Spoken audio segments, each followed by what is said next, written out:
Assalamualaikum warahmatullahi wabarakatuh. Perkenalkan, nama saya Andrian Maulana. Saya dari Universitas Islam Sultan Agung, Fakultas Ekonomi, Prodi S1 Manajemen. Baik, di sini saya akan mempresentasikan mengenai kias sebagai sumber hukum yang keempat, yang mana sebagai tugas dari salah satu matkul saya, yaitu Islam dan Disiplin Ilmu. Baik, langsung saja kita membahas mengenai kias. Sebelum membahas mengenai kias, langkah baiknya kita harus mengetahui yaitu sumber hukum yang disepakati oleh para ulama. Yang pertama Al-Quran, yang kedua Sunnah, yang ketiga Ijma, dan yang keempat kias. Nah, yang keempat ini akan kita bahas. Baik, langsung saja pengertian dari kias. Apa sih itu kias? Nah, kias menurut bahasa ialah dari kata fi'il mandi atau lampau, kosa yakisu kiasan, yang berarti mengukur atau menyamakan. Sedangkan cara istilahnya yaitu kias ialah menyamakan sesuatu dengan sesuatu yang lain dalam hukum syariah karena adanya sebab yang tidak ada nasnya dan sebab yang sudah ada nasnya. Nah, selanjutnya hukum rukun dan syarat kias. Rukun dan syarat kias sendiri ada 4. Yang pertama aslun, yang kedua hukum asal, yang ketiga cabang far'u, dan yang keempat ilat. Nah, hukum aslun sendiri pengertiannya ialah segala sesuatu yang ketentuan hukumnya terdapat nasnya. Ini dinamakan dengan al-maqis alaih, mahmun alaih, atau musabah bih. Dengan kata lain, asal merupakan masalah disebutkan dan telah ditetapkan oleh hukum, baik dalam Al-Quran, Sunnah. Asal sendiri adalah dasar mengenai titik tolak yang mana suatu masalah yang ditetapkan oleh hukum, baik di dalam Al-Quran maupun As-Sunnah itu dapat disamakan. Ya. Langsung saja, yang kedua mengenai hukum asal. Hukum asal sendiri ialah hukum masalah yang sudah ditetapkan oleh nas. Suatu hukum syara yang terdapat pada asal yang hendak ditetapkan pada far'u cabang yang telah jelas kias dengan jalan kiasnya. Nah, jadi hukum asal ini merupakan masalah yang ditetapkan oleh nas tersebut. Yang ketiga yaitu cabang atau far'u. Cabang atau far'u sendiri merupakan sesuatu yang tidak ada ketegasan hukumnya di dalam Al-Quran, Sunnah maupun Ijma. Nah, dan perkara ini merupakan hal yang hendak ditemukan hukumnya melalui kias, atau dengan ungkapan lain bahwa far'u adalah suatu masalah yang akan dikiaskan disamakan dengan masalah asal. Misal mengenai whisky, bir, congyang, dan lain sebagainya, itu merupakan far'u yang akan dicari kesamaannya dengan khomer sebagai asal. Lanjut, yang keempat ilat. Ilat ialah alasan yang sebab dan menjadikan sebuah hukum itu ada atau tidak adanya. Ilat adalah suatu sebab yang menjadikan adanya hukum sesuatu. Persamaan sebab inilah baru dapat dikiaskan. Rukun yang satu ini, yang mana ilat, yang ini merupakan inti bagi praktek kias. Berdasarkan ilat itulah hukum-hukum yang terdapat dalam Al-Quran dan hadis Rasulullah dapat dikembangkan dan ditarik melalui wilayah cabang far'u. Nah, selanjutnya dasar dan keujahan kias. Dasar dan keujahan kias sendiri ini ada 2 pendapat yang mengenai kias dalam menetapkan hukum suatu syara. Nah, ada 2. Yang pertama pendukung kias, yang kedua penolak kias. Pendukung kias dari jumhur ulama ini berpendirian bahwa kias bisa dijadikan sebagai metode atau sarana untuk mengistinbatkan hukum syara.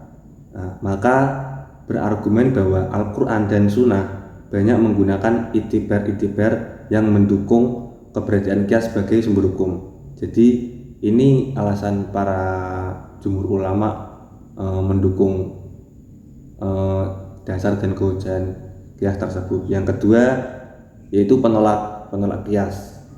Penolak kias sendiri ini dari mazhab Zahiriyah atau Ibnu Hazm dalam kitabnya Al-Ihkam fi Usul Al-Ahkam menentang dengan keras terhadap kias yang dijadikan sebagai hukum syariat. Lanjut, macam-macam kias.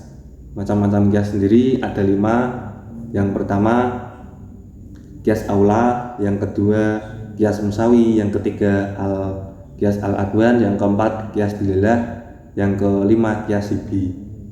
Nah, kias aula ialah kias yang ilatnya mewajibkan adanya sebuah hukum tersebut disamakan cabang yang memiliki kekuatan hukum lebih utama daripada tempat yang menyamakan atau asal. Contoh seperti hadis fala taqul lahu ma'ufin, yang mana artinya maka sekali janganlah kamu mengatakan kepada kedua orang tuamu dengan perkataan a ataupun u. Nah, yang kedua kias al-adwan, yaitu kias yang ilat hukumnya yang ada pada mulhaq yang dibandingkan lebih rendah dibanding dengan ilat yang hukumnya ada pada mulhaq pembanding. Contoh, adanya kandungan yang membantu mabuk di dalam minuman keras seperti bir tadi lebih rendah dari sifat yang membuat mabuk di dalam kandungan minuman keras khamr yang diharamkan di dalam Al-Quran. Yang ketiga kias musawi, yaitu kias yang ilatnya mewajibkan adanya hukum. Nah, dan ilat hukum yang ada pada yang dibandingkan sama dengan ilat hukum yang ada pada mulhaq bih.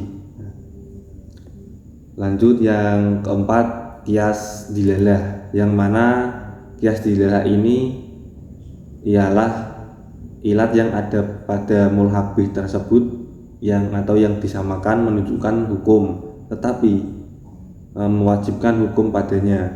Sebagai contoh, mengkiaskan harta anak kecil dengan harta orang yang sudah balik dalam kewajiban zakat karena ada keduanya sama-sama harta yang berkembang.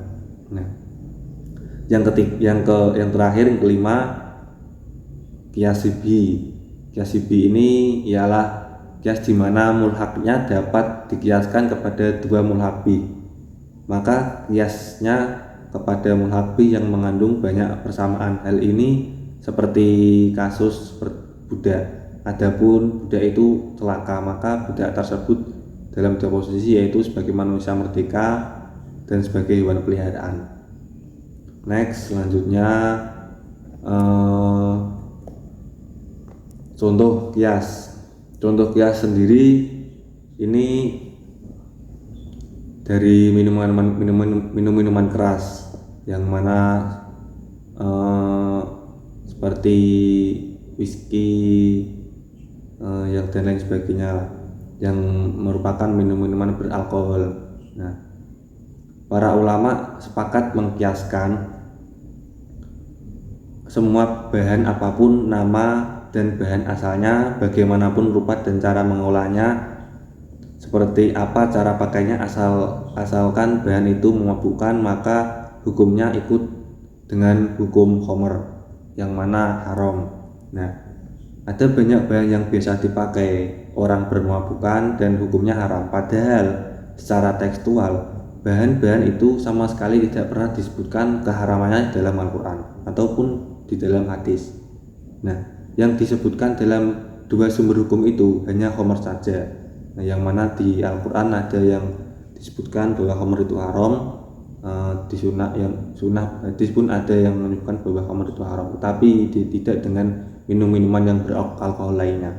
Nah, kalau tidak ada kias, maka hal ini semua minuman beralkohol yang kita kenal sekarang ini tidak ada hukumnya. Nah, sebab semua itu tidak pernah diharamkan oleh Al-Quran maupun dengan sunnah. Nah, dengan demikian ternyata ada satu ilat yang terdapat pada semuanya yang terdapat juga pada khamr. Selanjutnya yaitu kedudukan kias. Kedudukan kias sendiri seperti tadi yang pertama yang menepati keempat, yang pertama Al-Quran, As-Sunnah, Ijma' dan kias. Ya, kias ini menempati kedudukan yang keempat. Jumhur ulama termasuk hujah syariah atas hukum-hukum mengenai perbuatan manusia dan menduduki martabat atau posisi keempat di antara hujah-hujah syariah.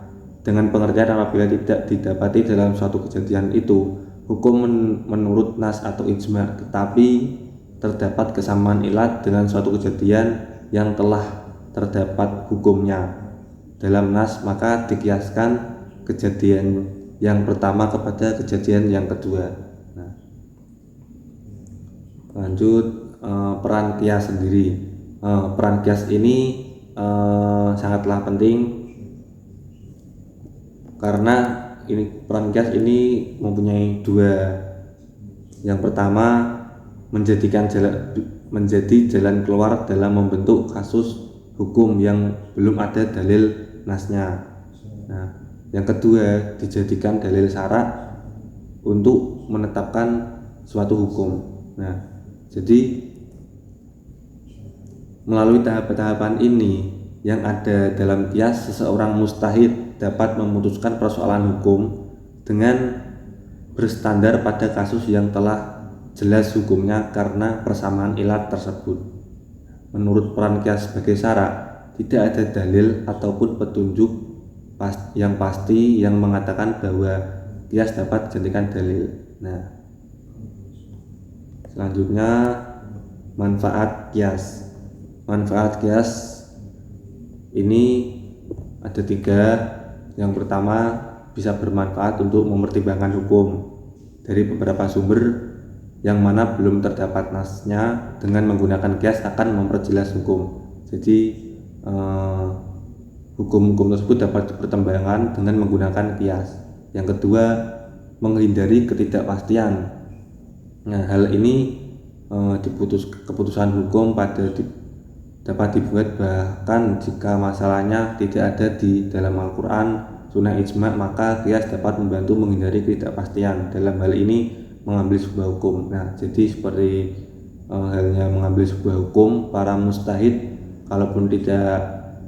kalau ada suatu masalah, para mustahid tidak mengambil di Al-Quran, tidak ada sumber di Al-Quran, lalu mengambil di sumber di Sunnah kok nggak ada, lalu sumber ketiga ijma juga nggak ada, yang jalur terakhir ini mengambil dari sumber kias. Nah, ini bisa menghindari ketidakpastian tersebut. Yang ketiga, mengikuti prinsip-prinsip Islam, yang mana kias digunakan dengan memperhatikan prinsip-prinsip dan tujuan hukum Islam.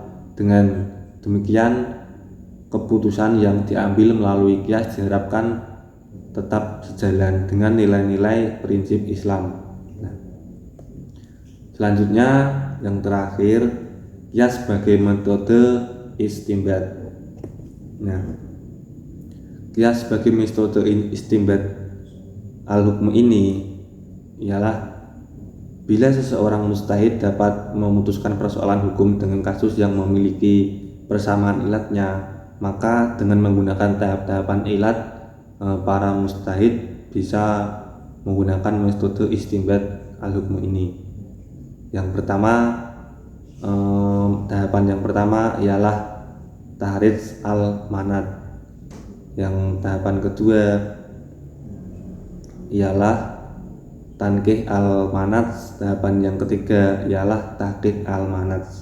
Yang mana pengertian dari tahqiq al-manat ialah menggali sifat yang menjadi sandaran sebuah hukum. Nah, ya tankih al-manat yang kedua, tahapan yang kedua menyeleksi sifat yang menjadi sandaran sebuah hukum. Yang tahapan ketiga yaitu tahqiq al-manat, itu mengukuhkan sifat yang menjadi sandaran sebuah hukum.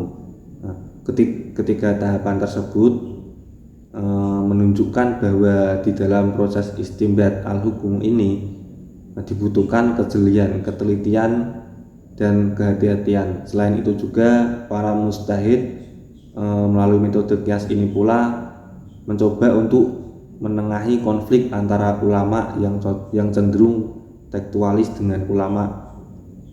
Qiyas ini memberi porsi yang sama baik pada akal maupun teks. Akal digunakan untuk menalar ilat dan teks sebagai landasan dan sandarannya.